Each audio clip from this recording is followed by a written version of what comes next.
এবারে চাকরি বিতর্কে জড়ালো শাসক দলের জেলা সভাপতির মেয়ে।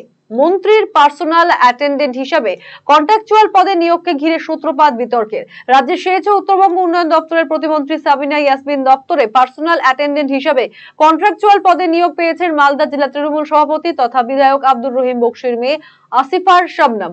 এই নিয়ে জারি হয়েছে নোটিফিকেশনও। এই ঘটনায় স্বজন পোষণের অভিযোগ এনেছে মালদা বিজেপি নেতৃত্ব। এই নিয়োগের সমালোচনায় সরব হয়েছেন তারা। আমরা রাজ্য সরকারের একটা নোটিফিকেশন দেখলাম ইরিগেশন দপ্তরে। সেখানে মালদা জেলা তৃণমূল কংগ্রেসের সভাপতি আব্দুল রহিম বকশির মেয়েকে একটা কন্ট্রাকচুয়ালে চাকরি দেওয়া হয়েছে, সেই ডিপার্টমেন্টের মন্ত্রী সাবিনা ইয়াসমিন। এর থেকে নির্লজ্জ স্বজন পোষণের উদাহরণ আমরা হয়তো পাবো না, কারণ সারা পশ্চিমবঙ্গ জুড়ে চাকরিহারাদের হাহাকার। সাধারণ যোগ্যরা চাকরি পাচ্ছে না, সেখানে নিজের মেয়েকে জেলা সভাপতি চাকরি দিচ্ছেন।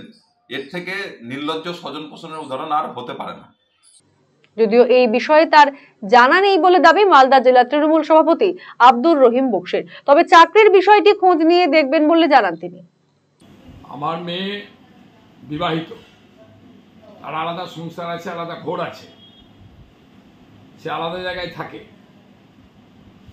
সেক্ষেত্রে ও চাকরি পেয়েছে কিনা বা যে মন্ত্রী সাবিনা ইয়াসমিনের কথা বলা হচ্ছে সেটা তাকে দিয়েছে কিনা তাদের ব্যাপারে আমি সেখানে বলতে পারবো। আমি কোনো সুপারিশও করিনি, আমি এই ব্যাপারে কিছু জানিও না, আমার কিছু জানার নেই।